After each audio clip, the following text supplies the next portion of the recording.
제가 이번에 11월에 예상치 못하게 계획이 없던 튀르키예 이제 목사님은 성지순례라고 하셨고 저는 조금 의미를 비전 트립으로 제 나름대로 잡아서 다녀왔습니다. 근데 올해 제가 교사인데 장기 재직 휴가라고 처음으로 생겼어요. 이게 이렇게 회사원들도 오랫동안 다니면은 직장에서 이제 근속 무슨 휴가 주잖아요. 그런 것처럼 교사들도 이렇게 생긴 거예요. 제가 그 전에 하나님한테 제가 원래 때를 잘 안 부리는데 하나님께 때를 부렸어요. 하나님 저 다른 사람처럼 육아휴직을 한 것도 아니고 20년 동안 정말 쉼없이 달려왔고 담임 계속 하느라 너무 힘들었는데 하나님 저도 쉴 수 있게 해주세요 하게 뗐었거든요. 근데 올해 갑자기 장기 재직 휴가가 생겨서 제가 주말 붙여서 일주일 동안 비전 트립 다녀왔습니다. 그런데 그냥 사람들이 뭐 할 거야 이렇게 물어봤을 때 저는 계속 저 집에서 누워있을 건데요. 제가 진짜 그랬어요. 진심으로 농담이 아니라 너무 피곤하고 힘들어서 그렇게 하려고 했는데 저랑 발령 동기가 있는데 그 친구도 이번에 장기 재직 휴가를 썼다는 거예요. 근데 말하다 보니까는 같은 날짜에 쓴 거예요. 학교가 다르거든요. 근데 그 친구도 제가 이렇게 쉬고자 하는 그 날짜에 썼고 그래서 아 그런가 보다 하고 있었는데 그 친구가 갑자기 10월 10일 날 연락이 와서 너 튀르키예의 기독교 유적지 보러 가지 않을래? 이러는 거예요. 근데 그 친구는 크리스찬이 아니에요. 크리스찬이 아닌데 저한테 그렇게 제안을 한 거예요. 그래서 제가 튀르키예에 무슨 기독교 유적지가 있어? 저는 그때까지 아무것도 몰랐거든요. 그래서 막 찾아봤더니 어마어마한 것들이 많이 있더라고요. 그래서 바로 제가 갈 거야, 나 꼭 갈 거야 해가지고 친구랑 이제 중간까지 가고 이제 성지 순례하는 그 부분은 제가 또 이제 목사님께서 너무나 좋은 그 선교사님을 연결시켜 주셔서 그 선교사님과 함께 차로 이렇게 같이 이제 돌아보고 다녔습니다. 그래서 튀르키예가 어떤 곳인지 제가 다는 아니고 중요한 것만 말씀드리면요. 수도는 보통 우리들이 이스탄불, 유명하니까 이스탄불이라고 생각하는데 수도는 앙카라고요. 언어는 튀르키예어를 씁니다. 면적이요 우리나라의 8배나 돼요. 그래서 거기는 지역에서 지역을 갈 때 비행기를 많이 타더라고요. 그다음에 인구도 한 8천만 명. 그다음에 종교는 저기 이제 이슬람교가 99%라고 하니까 사람들이 이제 착각하기를 국교가 이슬람교다라고 생각을 하는데 국교가 절대 이슬람교는 아니고요. 종교의 자유는 있습니다. 그런데도 이제 좀 관념상 그다음에 명목상의 이슬람교인들이 많고 자기들도 말해요. 진짜 이슬람교는 한 40%밖에 안 될 것이다 라고 말을 하더라고요. 그리고 나머지는 이렇게 기독교, 유대교는 이제 매우 작은 퍼센테이지고요. 한국에서 12시간 걸려서 비행기를 타고 갔습니다. 네, 위치가 참 절묘해요. 동쪽에는 아시아 대륙이고요. 서쪽은 유럽에 걸쳐 있습니다. 그리고 북쪽은 흑해가 있고 남쪽은 지중해랑 만납니다. 그래서 굉장히 이곳이 다양한 문화들이 융합된 나라고요. 또 그다음에 튀르키예가 기원전 1세기 중엽부터는 로마의 지배를 받았고 그래서 로마의 그 지배를 받다가 나중에는 기독교가 국교로 승인이 되잖아요. 그러면서 기독교 문화도 있고 그 다음에 1453년에는 오스만 제국이라고 이제 이슬람교의 이제 지배를 받아서 또 문화가 또 이슬람교도 있어요. 그래서 참 너무나 다양한 문화가 융합된 신기한 나라입니다. 자, 그래서 튀르키예가 이제 성경에서 보면은 이제 창세기 2장 14절에 보면은 그 에덴 동산에서 이렇게 막 티그리스 강, 유브라데 강, 이런 거 무슨 강 이렇게 나오잖아요. 거기에 나오는 그 티그리스 그 히데겔이라고 나오거든요. 성경에는. 근데 그 히데겔이 티그리스고 그 강이 이제 튀르키예에 지나고 그다음에 노아의 방주가 이제 홍수가 이렇게 막 난 다음에 물이 다 빠지잖아요. 그래서 이제 아라랏산에 창세기 8장 4절에 보면은 머물렀다라고 나와 있는데 그 아라랏산도 튀르키예에 있고 아브라함과 욥이 생활한 곳도 거기 산르 우루파라는 튀르키예의 동네입니다. 그 다음에 참 튀르키예는 너무나 기묘한 조금 그 암석들이 굉장히 많았어요. 이게 한국에서는 절대 볼 수 없는 그런 암석들인데요. 참 보면서 얘네는 정말 축복받았다. 정말 자연이 준, 하나님이 준 이 자연으로, 선물과 같은 자연으로 관광 대국이에요. 전 세계에서 관광 그 수로 말하면 한 5위 정도 된대요. 그래서 이걸 보러 꼭 많은 사람들이 오고요. 그다음에 제가 찍지는 못했는데 이렇게 버섯 모양의 바위들이 굉장히 많이 있어요. 근데 그것도 이제 많은 학자들이 말하기를 홍수의 흔적이다. 이런 기암 괴석들도 다 홍수의 흔적이다라고 이야기를 합니다. 자, 그 다음에 사도 바울이 1차, 2차, 3차 선교 활동을 했는데 그 선교 활동 그 교회들, 그 다음에 초대교회의 중요한 거점들이 튀르키예에 있고, 그 다음에 제가 갔던 곳은 이제 계시록 2장과 3장에 나오는 소아시아의 7교회를 제가 방문을 하고 왔습니다. 그걸 중심으로 조금 이따가 이야기를 할 거고요. 베드로전서 1장 1절 2절에 보면은 이제 베드로가 빨간 글씨로 제가 해놓은 저 사람들에게 쓴 편지가 베드로 전서입니다. 그래서 보면은 본도, 갈라디아, 갑바도기아, 아시아, 비두니아에 흩어진 나그네라고 했는데 저 지역들이 다 여기 지도에 보시면은 튀르키예의 지도입니다. 그래서 로마의 그 기독교 박해를 피해서 이렇게 튀르키예로 이렇게 디아스포라라고 하죠. 흩어진 그 성도들을 향해서 위로하고 격려하기 위해 베드로가 편지를 썼고, 저는 주목할 단어는 나그네라는 단어라고 생각을 해요. 그래서 거기에 있는 그리스도인들, 영원한, 정말 이 땅이 영원한 곳이 아니라 우리는 잠시 머물렀다 가는 저 천국을 향해 가는 나그네라는 것을 너희는 잊지 말아라 라는 뜻으로 1장 1절 2절에 저렇게 적은 것이라고 생각을 합니다. 자, 그래서 이렇게 저는 이스탄불, 카파도키아, 이즈미르 이렇게 다녀왔고요. 지도로 보면은 저렇게 시계 반대 방향으로 제일 위 꼭지점이 이스탄불, 그 다음이 이렇게 시계 반대 방향으로 그 카파도키아 지역, 그 다음에 이즈미르 지역으로 다니면서 이렇게 여행을 다녀왔습니다. 정말 성지순례에서 정말 말씀드릴 게 너무 많은데 시간상 너무 이렇게 한정되어 있으니 중요한 부분만 제가 말씀을 드리고자 해요.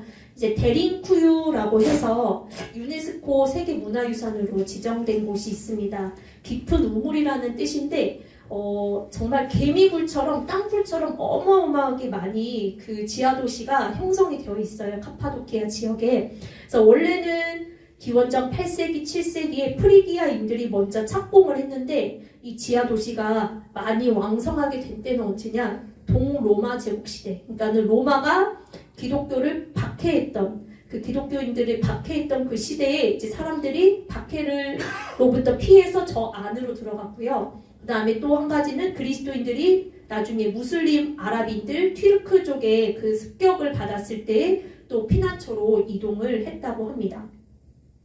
그래서 저기는 2만 명 정도가 들어가서 살 수 있는 규모고요. 총 11계층, 지하 85m까지 깊이가 있고, 정말 신기한 거는 마구간, 곡물 창고, 포도주, 기름 차규기, 식당, 학교, 예배당, 농장, 감옥 이런 것들이 다 존재합니다. 한마디로 그냥 우리 지상에 있는 그 도시들과 같다라고 생각을 하면 됩니다. 근데 너무 신기하죠. 어떻게 저 돌 바위들을 파냈을까? 근데 튀르키예는 음회암이라고 해서 바위가 굉장히 물러요. 그래서 숟가락으로 파도 이렇게 파지는 그런 곳이라서 저게 가능했지 않나라는 생각이 듭니다. 그리고 지하에 있기 때문에 중앙에 이제 수직 환기구가 꼭 필요합니다.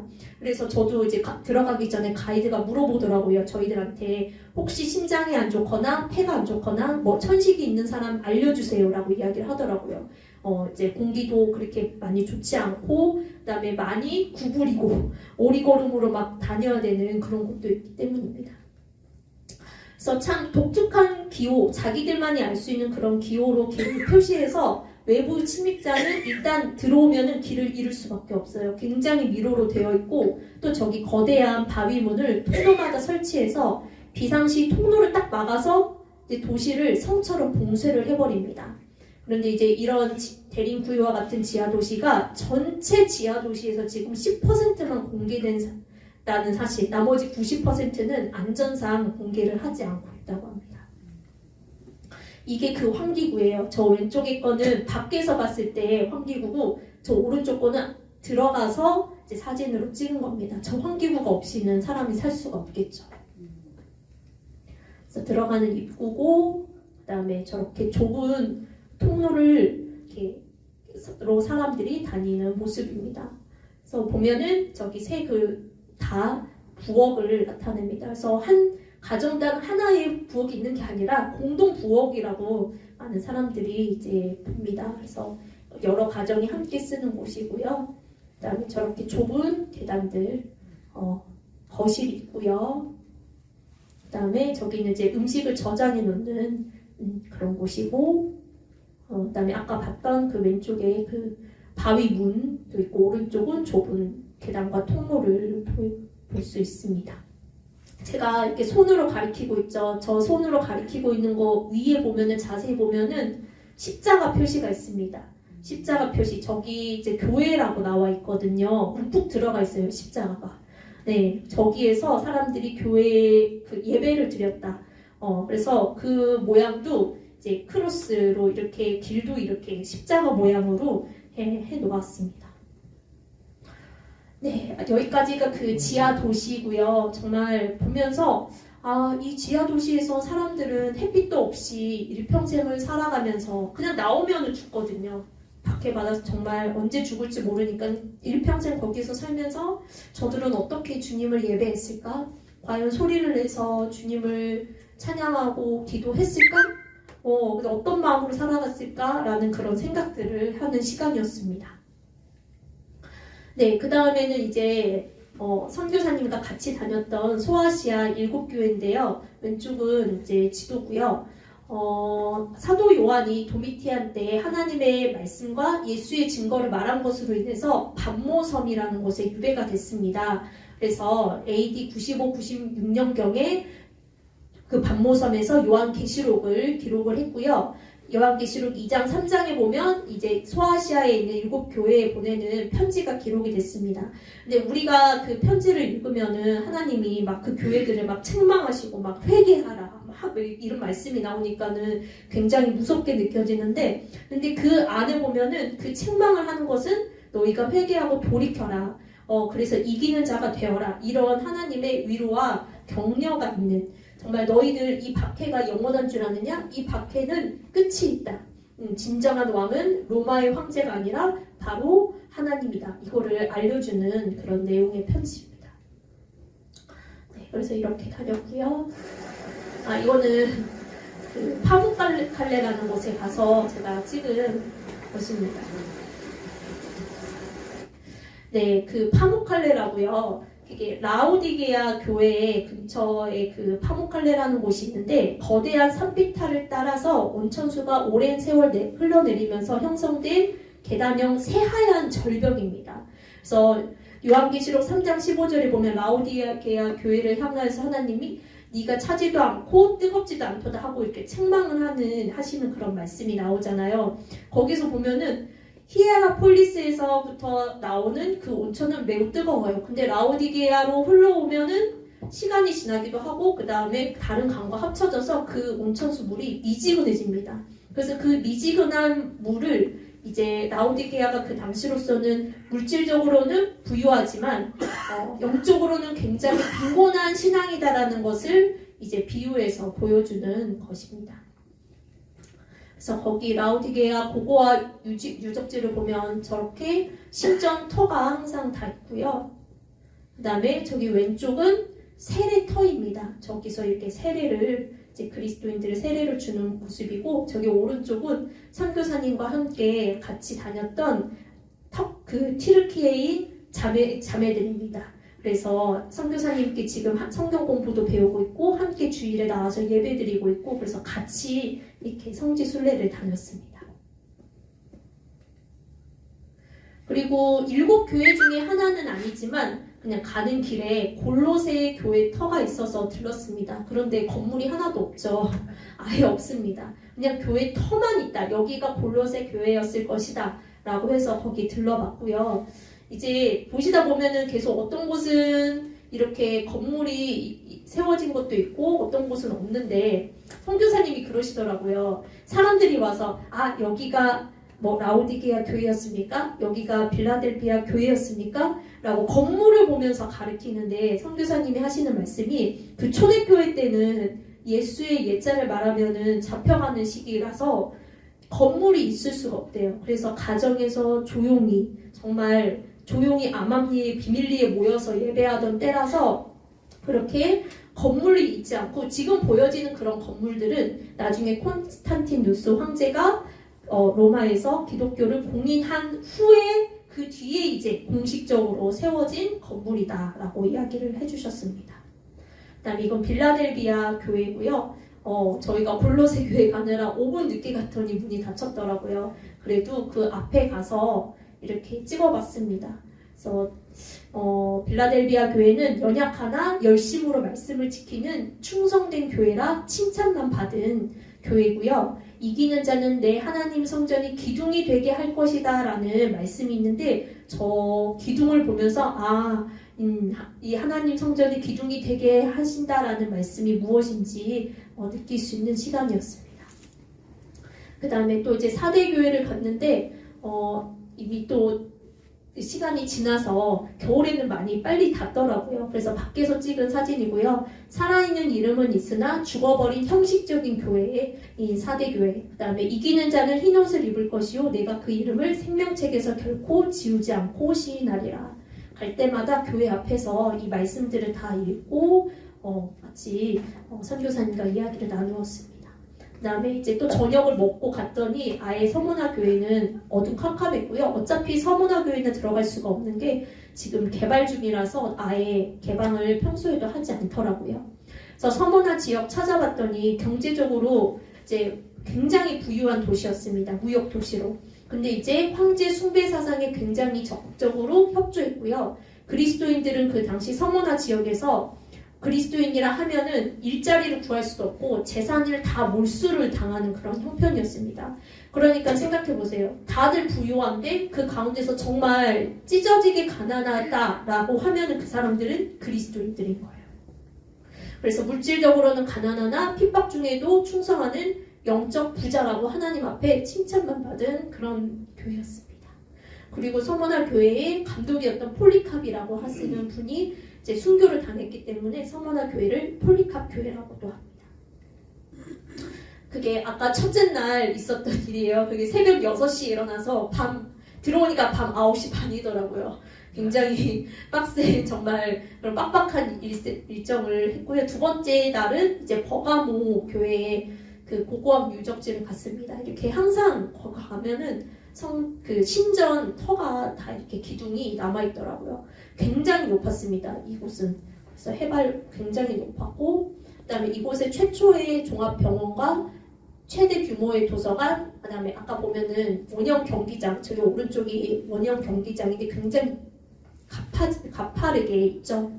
그다음에 성경에 보면은 사탄의 권좌라는 게 나와 있습니다. 그 버가모 교회 이야기하면서 그거는 무슨 뜻이냐? 그 버가모 지역에 제우스, 아테나, 디오니소스 신전이 있고 황제 숭배 신전이 있었는데 이 버가모 교회는 이런 우상과 정말 황제 숭배 가운데서도 믿음을 굳게 지킨 교회입니다. 그런데 너무나 안타깝게 그 외부적으로는 믿음을 지켰는데 내부적으로는 니골라당을 허용을 해서 책망을 받았습니다. 충성된 증인 안디바가 버가모에서 최초로 순교를 당하였습니다. 그 다음에는 이제 오후에 에베소 고고학 유적지를 갔는데요. 이건 뭐냐? 저 왼쪽은 예수 그리스도 하나님 아들 구세주 이 앞자를 이제 따서 익투스가 되거든요. 근데 익투스가 이제 그리스어로 물고기라는 뜻이라고 합니다. 그래서 초대교회는 서로 이제 물고기 표시를 보여주면서 나 그리스도인이야, 너도 그리스도인이냐 하면서 서로 확인을 했고요. 근데 나중에 이 물고기 표시가 발각이 됐대요. 다른 사람들에게. 그래서 저 오른쪽에 수레바퀴 같이 생긴 저걸로 나중에는 암호를 바꿨다고 합니다. 그래서 에베소 교회 왼쪽 보면은 이제 목욕탕이고요. 그다음에 신전터, 그다음에 오른쪽은 뭐 콘서트 하거나 사교 모임을 하는 곳이었고 왼쪽은 헤라클레스 모양이 새겨져 있고 오른쪽도 오른쪽 잘 기억이 안 나는데 아무튼 모임 장소였던 것 같습니다. 그다음에 왼쪽은 저기 구멍 뚫려진 곳에 앉아서 서로 볼일을 봅니다. 화장실이에요. 화장실인데 사교의 장이라고 합니다. 저렇게 볼일 보면서. 오른쪽은 이제 유명한 도서관입니다. 그래서 왼쪽 또 공터에서 시장이 생겼고 오른쪽은 그 사도 바울이 그 에베소에 방문을 했을 때 너희가 손으로 만든 것은 이렇게 신으로 섬길 수 없다 우상이다라고 했을 때 아데미라는 그 우상을 만드는 사람들이 화가 나서 막 그 사도 바울을 끌고 막 가잖아요. 그 원형 경기장이 저기입니다. 저기 25,000명이 들어갈 수가 있는데 보통 원형 경기장은 그 인구의 10%를 짓는다고 합니다. 그러면 그 당시 에베소가 20만 명에서 25만 명 정도의 인구라는 것을 우리가 추측할 수 있습니다. 근데 저기 공사 중이어서 안으로 들어갈 수는 없었습니다. 그리고 에베소 체험 박물관이 23년도부터 개관해서 홀로그램으로 보여주더라고요. 왼쪽 보면은 그 에베소 도시의 입구까지 바닷물이 들어오는 것을 볼 수 있습니다. 근데 지금은 전혀 그렇지 않거든요. 또 오른쪽은 사도 바울이 그 에베소에 가서 복음을 전한 내용을 홀로그램으로 보여주더라고요. 그다음에 저기 왼쪽은 그 아데미 여신입니다. 자, 에베소는 에페스라고 하는데 튀르키예어로 소아시아의 수도이고 가장 큰 고대 항구 무역 도시입니다. 하지만 강의 범람에 의해 퇴적 작용으로 쇠퇴하기 시작했습니다. 사도 바울과 사도 요한이 사역한 교회이고 진리는 있으나 처음 사랑을 버려서 책망을 받은 교회입니다. 네, 여기까지 네, 소감 짧게 말씀드리면요. 저는 거기 가서 믿음의 무게가 어떤 건지에 대해서 느낄 수 있는 시간이었습니다. 그냥 한국에서도 제가 주님을 믿는다고 하지만 주님 앞에 섰을 때 저들의 무게와 신앙의 무게와 저의 무게를 주님이 재어본다면 어디가 더 무거울까라는 그런 생각을 해보았습니다. 신앙의 박해에서 피해서 자신의 신앙을 지키기 위해서 저렇게 지하로 들어가고 또 정말 목숨을 내놓는 저 사람들을 보면서 성도가 무엇인지 교회가 무엇인지에 대해서 생각하고 그런 귀한 것들을 깨달을 수 있는 시간이었습니다. 네, 들어주셔서 감사합니다.